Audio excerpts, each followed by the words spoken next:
हाँ, तो कैसे हैं आप लोग। उम्मीद है कि आप सब बहुत अच्छे होंगे। और आज के लेक्चर में आज हम लोग क्लास 12th के इंग्लिश का chapter 5 I have a dream इसका ऑल क्वेश्चन आंसर करने वाले हैं।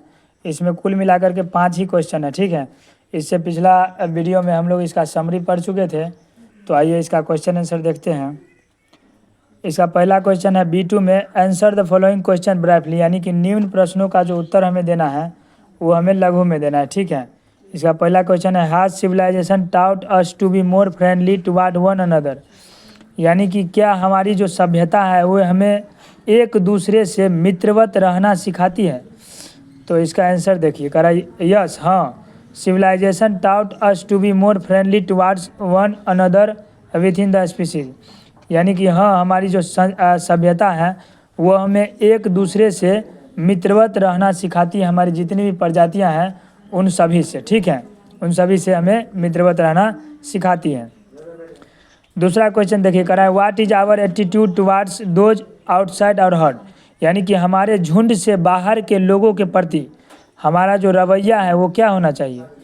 तो इसका आंसर देखिए, करा है our attitude towards those outside our herd, यानी कि हमारे झुंड से बाहर के लोगों के प्रति हमारा रवैया ये होना चाहिए कि in spite of all that has been done by moralists and religious teachers our emotions are as ferocious as those of any animal, यानी कि कहने का मतलब ये हो गया कि नैतिकवादियों और धार्मिक गुरुओं के द्वारा किए गए तमाम प्रयासों के बावजूद हमारे झुंड से बाहर के लोगों के प्रति हमारा रवैया यह है कि हमारी भावनाएं जो हैं वो किसी जानवर की तरह ही क्या है, क्रूर है, ऑफ एनी एनिमल, ठीक है। And our intelligence enable us to give them a scope which is denied to even the most savage beast, और हमारी भावनाएं किसी जानवर की तरह क्या है, क्रूर है। इसके अलावा हमारी जो बुद्धि है, आवर इंटेलिजेंस, हमारी जो बुद्धि है वो उन्हें वह गुंजाइश देने में सूक्ष्म बनाती है जो सबसे क्रूर जानवर है उसे भी नहीं मिलता है, ठीक है। इस तरह का हमारी बुद्धि है।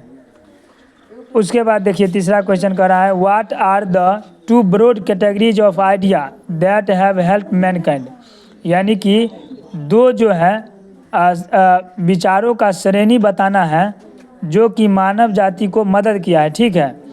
तो इसका देखिए the two broad categories of idea that have help mankind, यानी कि दो विचारों का श्रेणी जिसने मानव जाति को मदद किया वो क्या है, वो देखिए।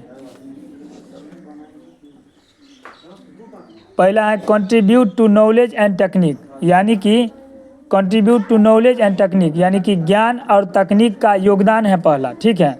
दूसरा है concert with moral and politics, दूसरा है नैतिक और राजनीतिक से संबंधित जो विचार हैं वो भी कहीं ना कहीं मानव जाति को मदद किया है। तो ये दो था, ठीक है। उसके बाद देखिए करा did language play a role in human development, क्या भाषा जो है मानव विकास में कहीं मदद किया है, तो बताना है। करा है इसका आंसर देखिए, करा yes language play a role in human development, हाँ, भाषा जो है कहीं ना कहीं मानव विकास में मदद किया है। बिकॉज क्योंकि language played a very vital role in human development, क्योंकि भाषा जो है कहीं ना कहीं बहुत ही महत्वपूर्ण योगदान निभाया है मानव के विकास में। विदाउट द इन्वेंशन, यानी कि आविष्कार के बिना, without the invention of language, यानी कि भाषा के आविष्कार के बिना it would have been impossible to be transfer the invention, यानी कि यह एकदम क्या था, असंभव था कि हम अपने आविष्कार को क्या कर सके, ट्रांसफ़र कर सके।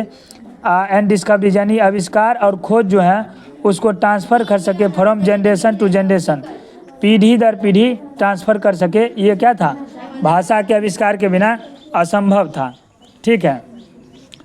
पांचवा क्वेश्चन देखिए, करा how many language do you know apart from your mother tongue, has it help you in any way, यानी करा how many language do you know apart from your mother tongue, यानी कि अपनी मातृभाषा के अलावा और आप कितनी भाषाएं जानते हैं।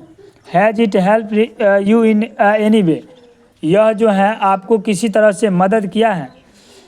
तो इसका आंसर देखिए,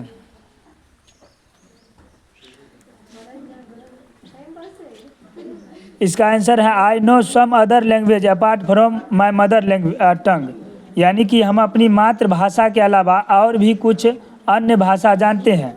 ठीक है, सच है, जैसे में इंग्लिश, भोजपुरी, संस्कृत etc। जैसे हो गया इंग्लिश हो गया, भोजपुरी हो गया, संस्कृत हो गया इत्यादि। ठीक है, और उसके बाद देखिए करा yes it has helped me in many ways, यह जो भाषा है वो हमें कई तरीके से मदद किया है।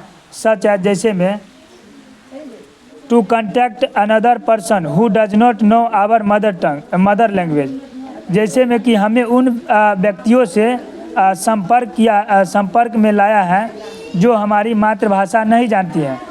Them we use English to express our feeling, मान के चलिए अगर कोई हमारी भाषा नहीं जानता है तो आप दुनिया के किसी भी कोना में इंग्लिश से आप अपनी भावना को व्यक्त करते हैं। ठीक है, वही कह रहा है कि जो व्यक्ति हमारी मातृभाषा नहीं जानता है उससे हम लोग अपनी भावना को इंग्लिश के द्वारा व्यक्त कर सकते हैं, अंग्रेजी के द्वारा। इस तरह से ये सब भाषा हमें मदद किया है। ठीक है, उम्मीद है कि ये सब क्वेश्चन आप लोग समझ गए होंगे। अगर आप हमारे चैनल पर नए हैं तो हमारे चैनल को लाइक और सब्सक्राइब ज़रूर करें। तब तक के लिए धन्यवाद, और नेक्स्ट वीडियो में मिलते हैं छठा चैप्टर के समरी के साथ। तब तक खुश रहिए, पढ़ते रहिए।